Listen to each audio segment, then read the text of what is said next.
This morning, conflict over kingdoms.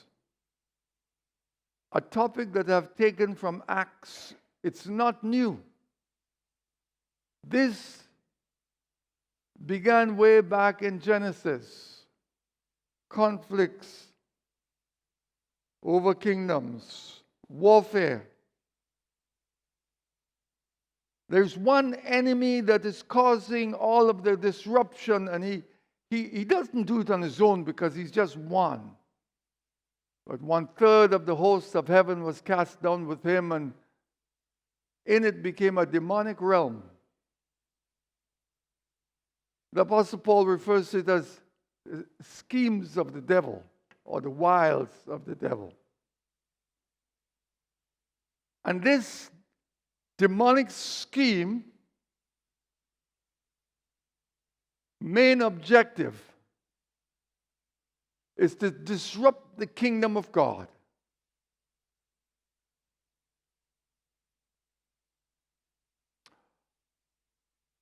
But God is greater by far. And let us not lose sight of that as we go into this message this morning. A question: how long must this message be presented? How long? Not long. Because we're in the last days.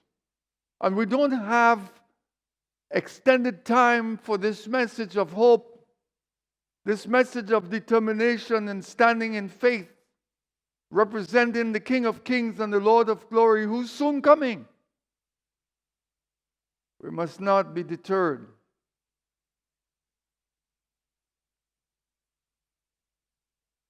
What changes have been recorded as examples to encourage us? Well, let me take you to, first of all, what the Apostle Paul said in 2 Timothy chapter 4, verses 3 and 4. He says, the time will come when they will turn away their ears from the truth. The people of this world are in that time now. We're in that dispensation where they turn their ears away from the truth.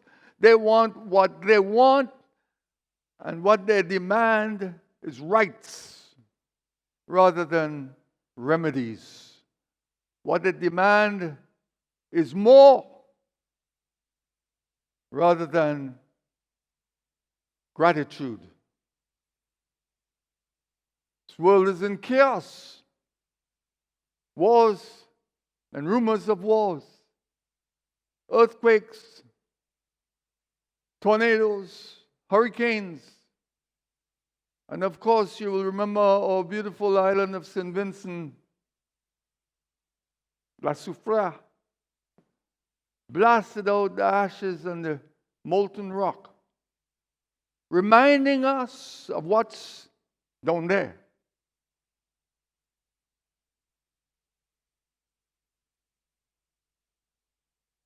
Today's lesson is just one example of the whole controversy and the conflict over the kingdom.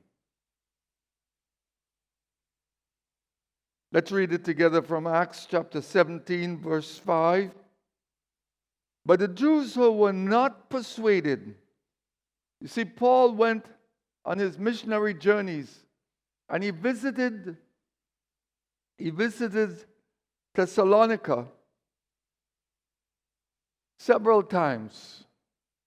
But this was his first visit when he went to the Thessalonians. And many of them were persuaded and they became Christians and they were converted from worldly lifestyles and religious domination to lifestyles of hope in Christ. And they would face great persecution, but they didn't care about that. They cared about their determination to hold fast to something of value, eternal value. I think that's where we miss opportunities in our communities today. But the Jews, the religious folks, they wouldn't be persuaded.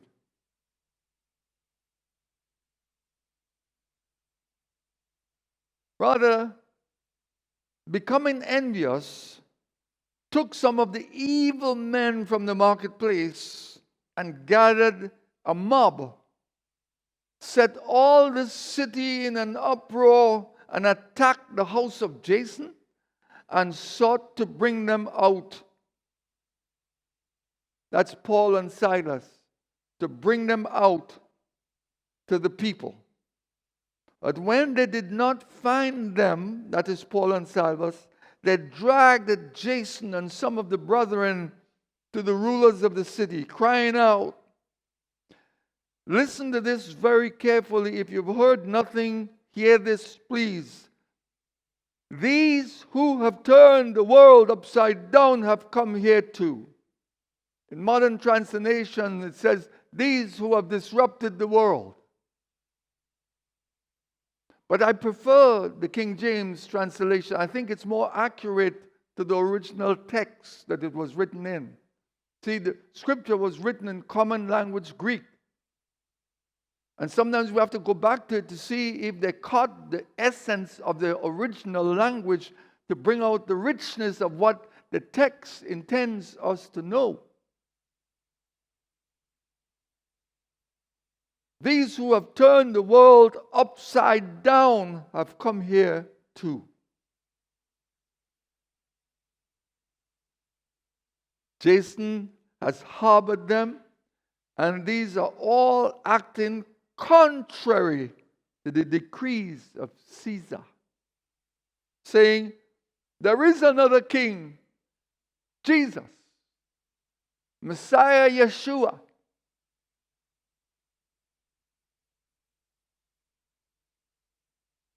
Open our eyes, Lord, and touch our ears, and circumcise our hearts, that we leave here changed, Lord. Only you can do it. In Jesus' name. This message has been disturbing me for some time. I'm asking the Lord, what now? How do I share this? It's so simple, but it's so complex when we understand the nature of what the Apostle Paul was writing here, so that the church of Jesus Christ in all the ages will understand that there is a wall of opposition against us.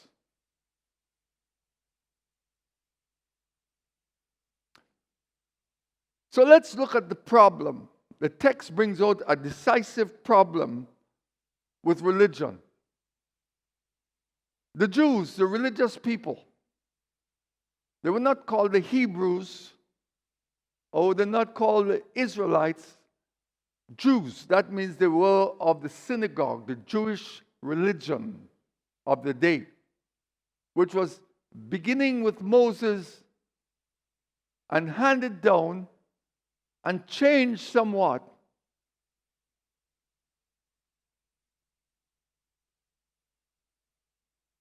Temple worship, sacrifices, Sabbath keeping, and the list goes on. And what these religious leaders of their day did was, they took the 10 Commandments and they wrote hundreds of temple laws. And then they wrote hundreds of what they called fence laws. So the fence laws were to protect the 10 Commandments, and the temple laws were to control the temple worship. We have another organization doing it now. They call themselves Latter-day Saints. And the list goes on. Maybe there are many others, I don't know of them. But this still goes on today, even in what we call Christian. The do's and don'ts that are written. First of all, they must be defended or they will die.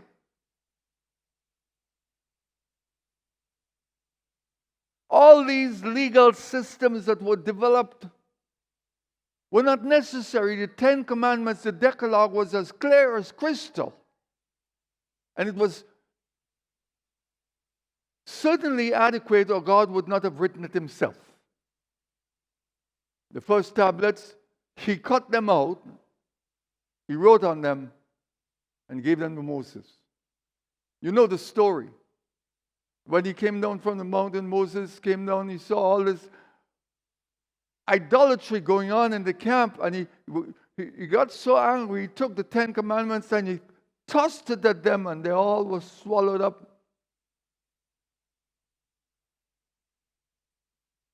When he went back up to the mountain, God made him cut out his own tablet.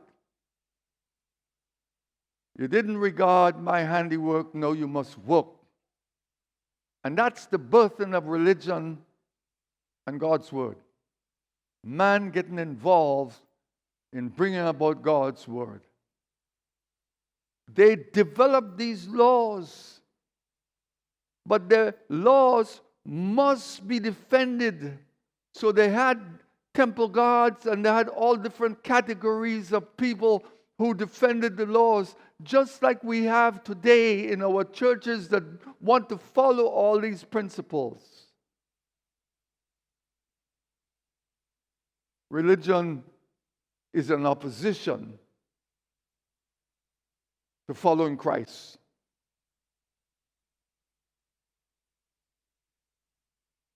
It's a force against God's kingdom. And the devil himself instigated it so that we could sit back and say, well, you know, I'm a religious person. I have a good heart. I don't trouble nobody. I don't cuss. I don't smoke. I don't talk. I don't make joke. So I'm good. I remember years ago when I first started my pilgrimage with the Lord, one of the very first places I went was to Ogama Indian Reserve. Gospel Crusade Christian Retreat set up a camp there. And I went to this Bible school, 10 weeks, intense. We had to get up very early in the morning, start with prayer. We had devotion, then we had breakfast, and back in the classes. And the day was all about learning and learning and learning and learning, with little breaks in between. And one of the things that taught us was to go into the community now and make disciples, try to reach the lost. And there was this designated area that was given to me.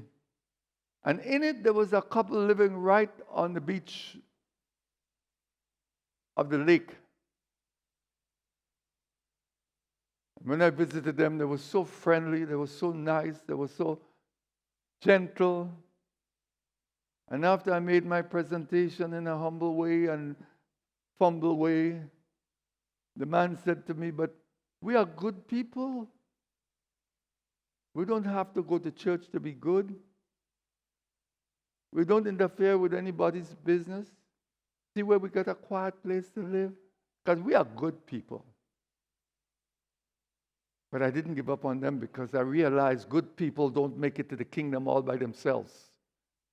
We must walk in the goodness of Jesus Christ. We must be born again. We must know Him personally and let Him, His goodness, rule and reign in our lives.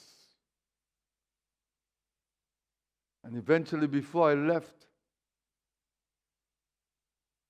at my graduation, these people were present, and I was able to greet them. And they made a decision for Christ. And they started attending church right there in Ogama because they had church every Sunday. But religion is an opposition to the kingdom's work because it's rules that must be defended. It is based on rules developed by men. Remember in the book of Acts when the apostles, Peter and John, met these people and they whipped them and they says, you must no longer preach in this name. Remember what they said? Should we obey you as mere men or obey God? Hello? If we are going to follow man-made rules, we will miss the opportunity of knowing blessed Holy Spirit, who's the true teacher and the comforter, who walks us through this life.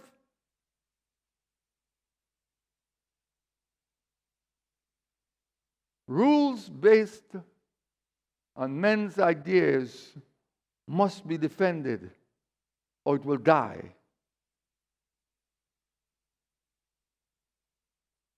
Thirdly, religion adjusts to the political atmosphere. They must get along with all the politics of the nation. I'm not just talking governmental politics, but the politics from the people who want to indulge in certain practices that are immoral or amoral. Carnival. Do you know that began from a church organization? They had the Lenten period where they fasted for 40 days. But before they went into fasting, they had a time of fun and expressing yourself.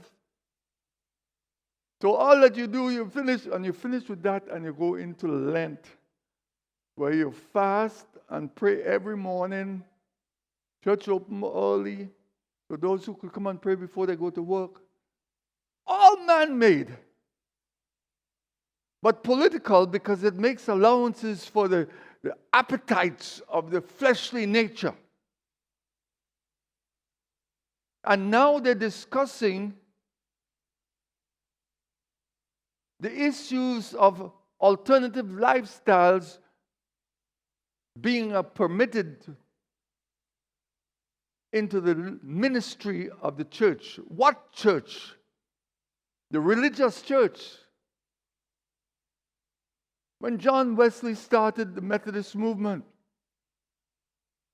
from the Puritans, he discovered his relationship with Jesus Christ. He went as a good Anglican to be a missionary to the Indians. But he went back home transformed by the work of the Holy Spirit. And he started what we call the Methodist movement. But it was the beginning of what was known as the Holiness movement. The circuit riders went out, all they knew was how to convert people and disciple them for Jesus Christ. They were given a horse, a saddle, and 2 blankets, and a little package of food, and God will take care of you.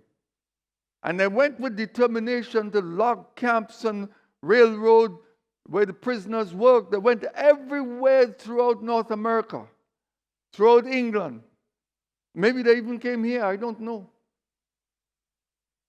And all they did was try to introduce people to Jesus Christ. But when they had revival in the New England states under Charles Finney and these guys, they started losing membership. Why? They hadn't maintained the standards of holiness, and they started to implement rules. Bingo, religion started. And so they came up with this marvelous idea that they will have what's called a halfway membership. So all the prostitutes and drunkards that were going nowhere could now find a church where they could come and feel a little better on a Sunday morning. They would not be allowed to take communion with the others. And they were given a membership which was called a halfway member. And that was the end of the holiness movement through the Methodists. A little history lesson. And what picked it up was the Pentecostal Nazarenes. And as they went along, they started, and then there was this controversy of all different ideas, and they started the United Methodists, which is the first church organization that ordained homosexuals.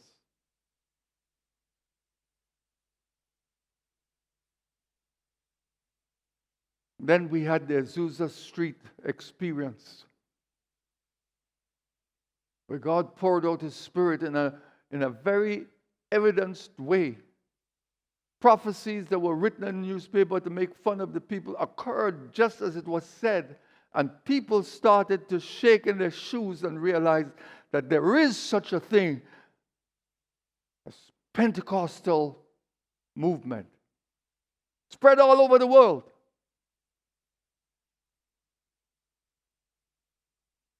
The Nazarene dropped Pentecostal and they call themselves Nazarene alone. You guys could have the Pentecostal, we keep the Nazarene. And today we have become so religious in our behavior, and we start to make rules for ourselves. The Bible says those who believe are baptized, and then we disciple them. But we say, you must go to converts class first before we baptize you.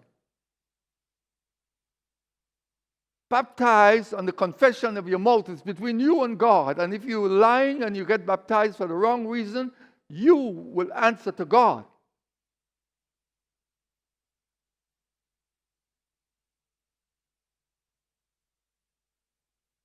So we adjust all the political orders if we allow religion to seep in and remove the Jesus factor from our lives.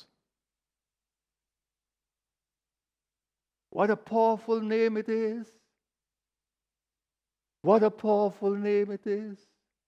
What? The name of Jesus. Nothing compares with it.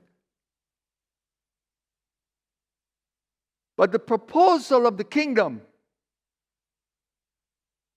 is what the Apostle Paul and Silas brought to the attention of the people in Thessalonica. The kingdom's proposal will turn the world upside down. It will disrupt the religious orders and all the rules. It will seem like we're changing the rules, but we're not really changing them. We're just dropping them all together. And when we do that, every man becomes accountable to God for himself, not based on the rules we make up for you, but you will give an account to God whether you like it or not. And that's the message Paul was bringing to them. This Jesus, He died to pay the price of your sin. You can be free from all the past of sin, the sinful ways, the misbehavior, the wrong things you did. You can be set free. And this Jesus, He didn't just promise you this, but He gave His life to prove it to you that your sins are paid in full. No more religion, but relationship. Come to me, and I will give you rest. Take my yoke upon you. It's easy.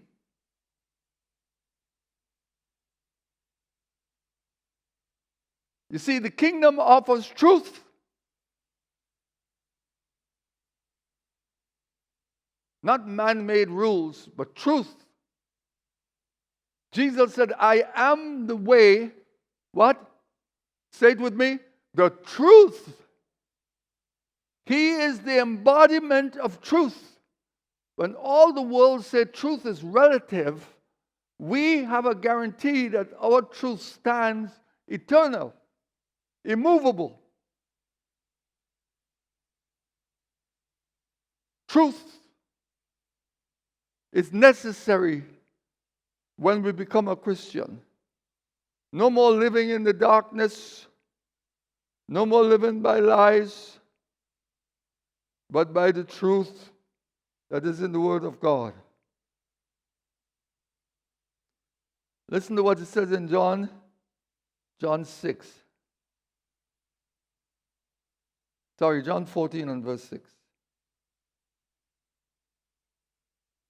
Jesus is speaking. John has documented it. I am the way. If you've lost your way, it's because you have not turned your life to Jesus. If you are wandering and meandering in darkness with confusion and doubt, it's because you have not turned your life over to Jesus. There must be a way, but I can't find the way without you. That's a little song I used to sing when I just started off. I heard it, and it lives with me because I don't want to find any other way but the way that Jesus is leading. There must be a way, but I can't find a way without you. Boy, if only I could have sing it. That sings Sister B to sleep at night and do specials at the church. But God didn't give me that. And the life, the way, the truth, and the life. No one comes to the Father except by me. No religion will put you into the kingdom of God. No do's and don'ts or goody two-shoes or hard work and sacrifice will take you to the kingdom of God. It is a surrender to Jesus with all of your heart and soul and strength. And accept His forgiveness. And that's a problem for many people because they feel I don't deserve it. You're right, none of us deserve it. My life was the life of a derelict, doing whatever I wanted to do, hunting and fishing and running my business and whatever. But when I came to Jesus, whether you believe it or not, it's up to you. I gave it all up. All up. My lovely rifle, I gave it to a friend. He couldn't believe it. Gave it up. I found something that was enough. I didn't have to search for enjoyment and pleasure in these things. I found something that was enough. The business, everything was gone. And God faithfully stripped me right down. And I thank Him so much because one thing He didn't take away from me is my lovely wife. She stood at my side like an anchor. My sins were forgiven. I had to forgive myself for a lot of things that I found it very hard to do.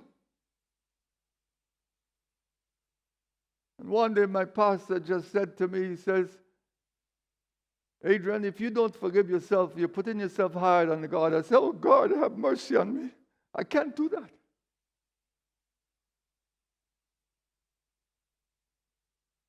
I share my own story with you with the hope of you understanding the importance of you letting yourself go to Jesus, surrendering it all. There's an old hymn that says, I surrender all to Jesus, I surrender. sung at Billy Graham crusades all the time. It comes from a lady that had enough. She was from a family that had abundance. And she had a life that was confusing. And she thought somehow, if I gave it all up, what's going to happen to me? And she would tell the minister, I'm working on it. I'm working on it. And then she had a problem, a physical problem. And she realized, what's the matter with me? I don't have to prepare myself. I have to accept the gift. And she wrote that beautiful hymn. I surrender all to Jesus, all to Him I freely give. Until we learn that principle and put it into practice in our lives, we are going to be eluding the wonderful relationship that is provided for us. The truth. The truth is we can't make it on our own. The truth is we need the forgiveness of Jesus. The truth is He alone could take us into the kingdom. There's no other way. No baptisms. No amount of money you pay. Do I give my body to be burned and have not love? Nothing but a sounding brass and a tinkling cymbal. Because love never fails. And it's God's love we're talking about. We think we know how to love, but we're just full of passion and lust.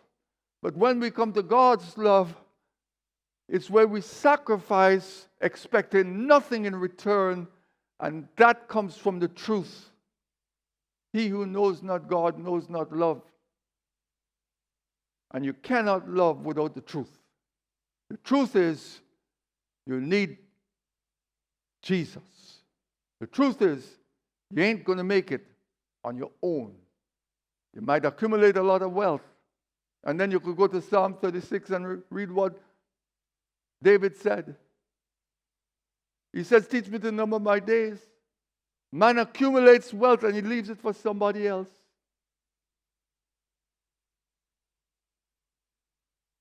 Our only position is to know the truth. Jesus saves. Its message has power. The Apostle Paul in Romans chapter 6 and verse 1. Sorry, it's Romans 1 and verse 6.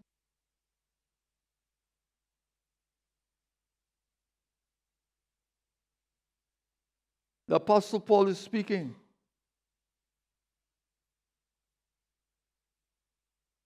Through him we receive grace,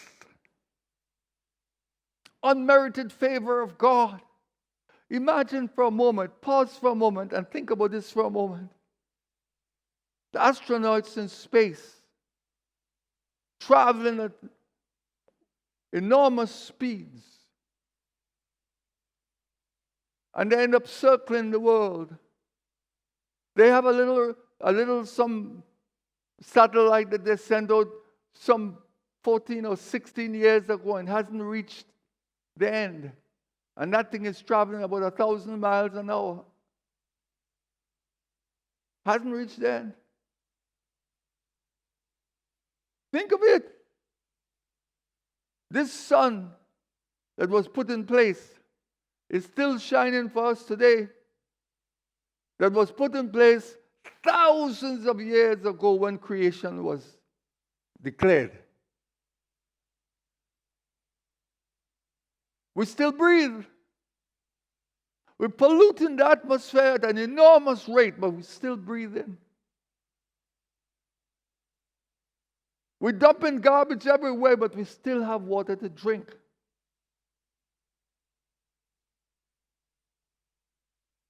Why? He is the creator, but He's also the sustainer. And that God is offering us His unmerited favor. We prefer to get the favor of some friend or somebody on earth and put aside the unmerited favor of Almighty God. I can't understand it. And some of us work hard to get the favor and the recognition of earthly people. And we care little about the recognition of our Heavenly Father. Merciful God, have mercy. Help us to understand what it is. 16. For I am not ashamed of the gospel of Christ, for it is the dunamis, the power. This dunamis is what dynamite demonstrates in a minuscule form. The power of God that spoke the universe into being is at our disposal in the name of Jesus Christ. Oh my God, why can't we get hold of it? This message has power, but the most important part of the power is to change our lives. How great a love is that God will give us that power, that our lives can be changed. Nobody could change his own life. You could change what you're doing, but you can't change your life. Only God could change your heart. You could talk until you get gray like me, and they'll continue doing exactly what they're doing. But when you pray and ask God to bring a change, He will bring the change, because He could change any heart. Change the situations. He can bring the change. I heard a story just the other day. When Jesus was feeding the 5,000 plus with 2 fish and 5 barley loaves,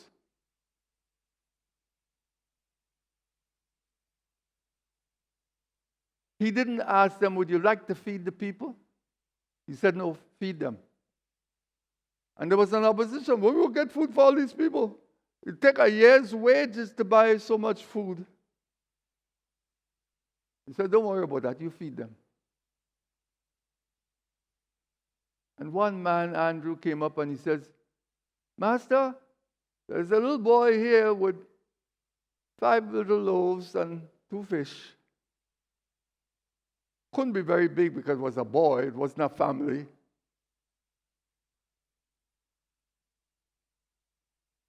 So he says, ask the people to sit down and give me the boys' lunch. And I love the stories of the kingdom of God because they're so life-changing. Unless we become like little children and give God what we have and let Him work it out for us. And the lesson behind it was, you don't ask Jesus what to do. You ask Him, what can you do for me? Here's my problem, Lord. What can you do for me? We can't feed 5,000 people. We don't have the resources. But Lord, what can you do for me? I'll feed them for you. This is the message of power in the kingdom of God, provided by the kingdom of God. I can do all things through Christ who strengthens me, the Apostle Paul, Philippians. Every one of us in this building and within the hearing of my voice can do all things through Christ who strengthens us.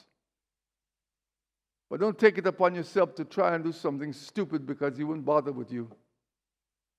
But when he calls you to do it, you could depend on him that you will not fail. How difficult it looks, how impossible it sounds, you cannot fail if God calls you to do it. And that's the power of the kingdom. It's an unfailing power because it's an unfailing love. It offers new life. I don't know about you, but sometimes I get kind of tired. Either I overdid it or I need some exercise or whatever. I don't even know what the problem is, but sometimes I just feel despondent and everything. But once I go to my knees and I start to pray and I'm rejuvenated. Because the new life is in me and the old nature wants to disrupt it. How's about you? If you've been living a life that's just been mundane and same old, going nowhere, maybe you need to be born again. A religious leader, he was one of the head honchos in the Jewish religious organization. He snuck away and he went to Jesus one night. Here's what he said. Comes from John chapter 3. He says, Master, we, the religious leaders, know that you come from God, We just didn't want you to disrupt what we have.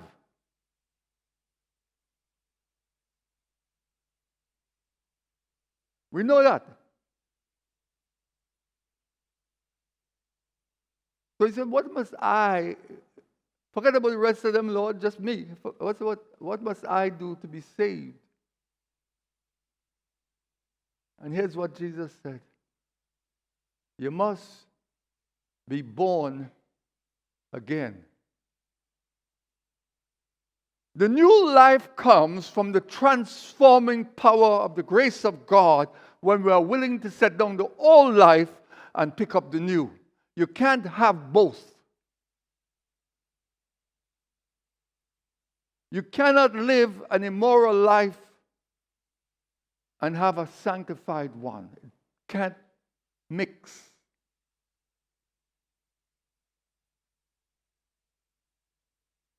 You cannot be a womanizer and be a God servant. Can't work. Even though there's infidelity at the highest level of the church, because they didn't really believe God.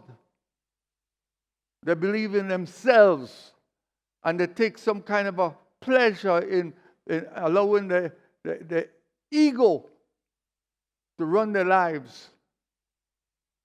And they get into trouble because the conflict of the kingdom is real. And if you play with it, it will hook you like a big hook in a tuna mouth. Can't get away. Poor fella. Sun and rain beating the man. Can't get away.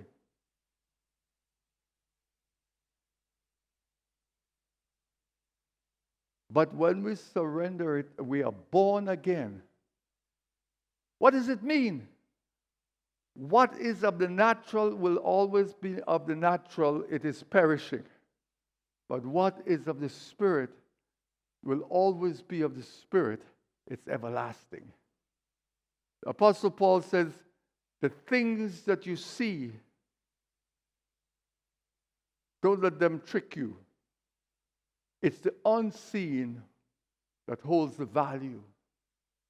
And when you're born again from materialism to spiritual living. You're born again from wanting your own way to saying, God, here I am, which is your way? The way, the truth, and the life. And the things of the Spirit cannot be discerned by the flesh. And that's why some people get into trouble, because they learn so much and they want an opportunity to express it among people, and they want to get above everybody else. And they become good orators, but not very good demonstrators. There's nobody makes more mistakes than this man. But I'll tell you, by the grace of God, He will carry me through. Because all my confidence is in Him. When everything turns bad, when everything gets dark, I know that the light is there. And I'll carry on and carry on. Take my hand, precious Lord. Lead me on. I'm weak, I'm weary, I'm worn. But He will not disappoint us if we are so determined. And that's what these men that turned the world upside down offered. And it's being offered still today. But the third one was the politocrats. The politocrats were people who want to work with the politics, and they want to work with everything that's going on. So the religious people call them out and say, hey, you have to defend us. These boys are going to take over, and you're going to lose out. They created a mob, and they start to do mischief. They're looking for Paul and Silas, and God hide them. They couldn't find them. And they pull Jason and they bring him. The whole city is in uproar because politocrats do that. They want to please everybody. They're in the church, they're outside the church. Wherever they go, they want to be man pleasers. And they'll do anything just to be pleasing to people. But you can't please everybody if you're pleasing God. You better know who you are. You better stand up for the kingdom and build that relationship with Christ, or you will be led astray by politocrats who are always around us. Men pleasers, working to gain approval from the crowds. They'll do anything. Man, they could talk good.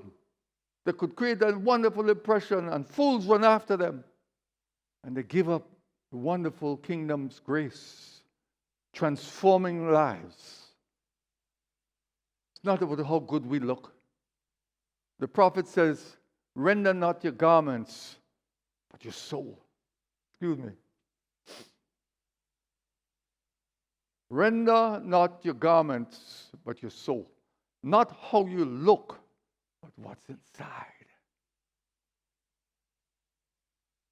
What's inside. So how do we fit into this world today? How do we get to assembly? How do we? How do you? How do I fit in? Without judging each other, let's start to judge ourselves. Here is a list of examples that might help us. I mentioned John Wesley before. One man started a movement that transformed the world. The holiness movement. People gave up religion and pursued holiness. People gave up what they want and they turned to what God wants. They were not interested in how good I am or how bad I am. Some of them were just poor as church mouse. They gave themselves, and God used it to change the world. Until men got involved and broke it up.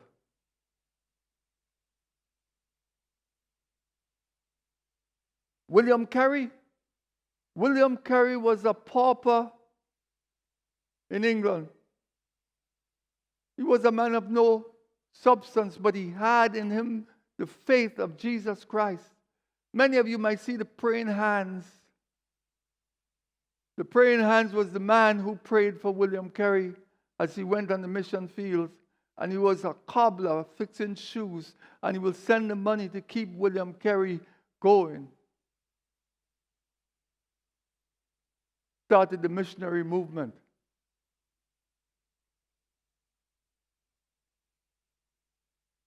Hudson Taylor, Inland China Missions.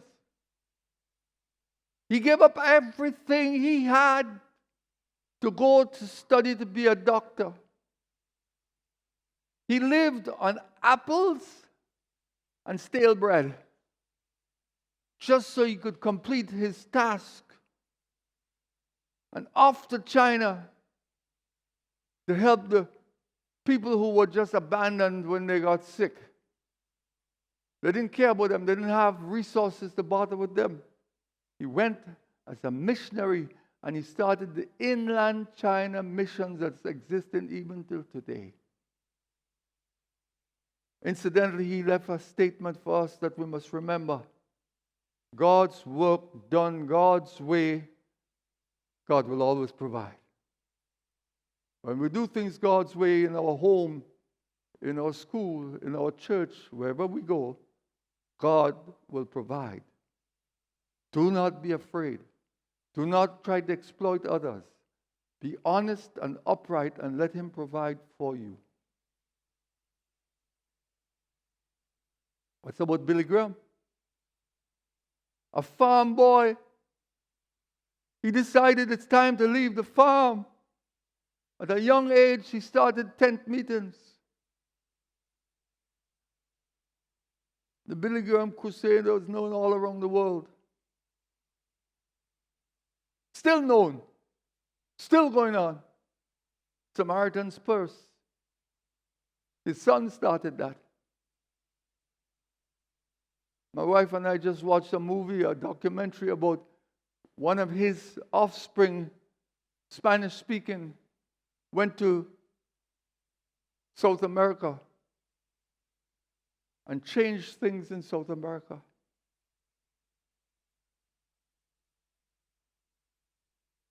But here's one from the Old Testament that I bet you few of you might remember. Why? No name. If we think we have to be somebody of stature or somebody of importance, get hold of this one. It's a slave girl. Story comes from 2 Kings chapter 5. Just read verse 1 and 2. In one of the raids, they captured, and this Naaman gave his wife, this little slave girl, Israel, captivity. No name. Her name was never mentioned other than she was a slave girl. And Naaman had leprosy. As the great champion, of the great leader of the army of the Syrians, leprosy. His life was over. Pretty well. This slave girl said, if my master were to know there's a prophet in Israel, and if you go to him, that's nothing. Leprosy is nothing for God's prophet in Israel. Sharing the message of hope. A little slave girl, her name never mentioned. Sometimes we do a little something, we want everybody to know, we want some mention, and when we don't get it, we quit. These are examples that we need to learn from. And so Naaman went, came back healed. What message are you giving or have been given lately? What contribution can you say that you're making to turn this world upside down? This world is downside up, you know. It's going down.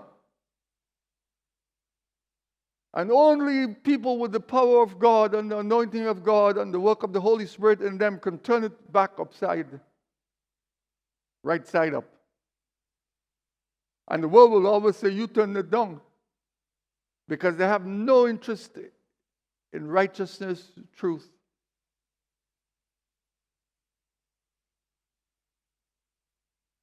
What interest? Would you come and help me close this service this morning?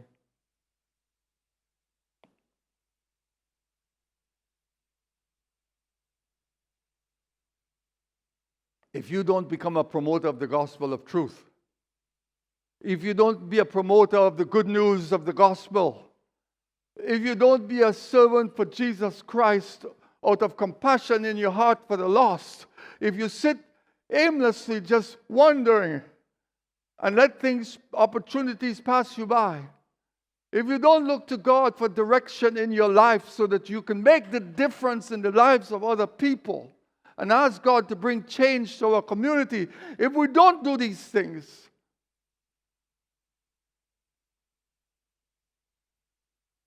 we are guilty.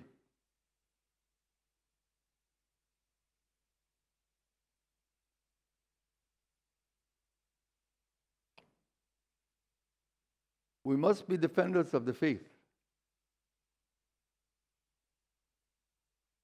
We must be movers and shakers.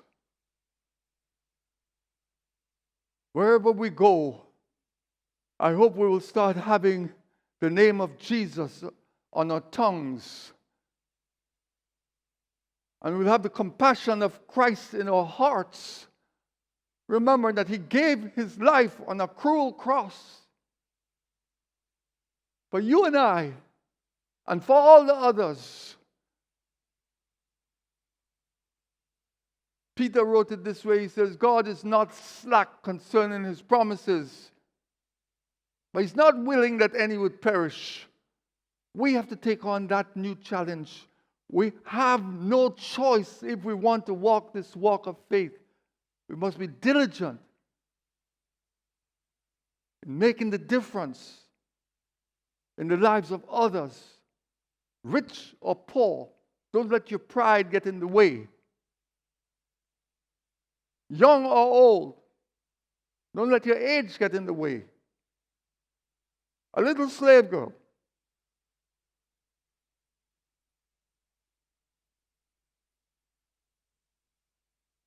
stand with me, please.